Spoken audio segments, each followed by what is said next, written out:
5 пожеланий к Новому году на чешском. Счастливого Нового года! Šťastný Nový rok! Всего самого лучшего в Новом году!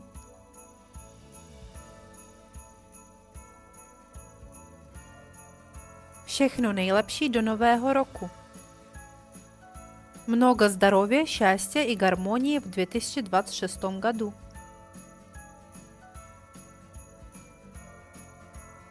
Hodně zdraví, štěstí a spokojenosti v roce 2026. Пусть в новом году сбудутся все твои желания. Ať se ti v novém roce splní všechna přání. Pусть этот год будет еще лучше, чем прошлый.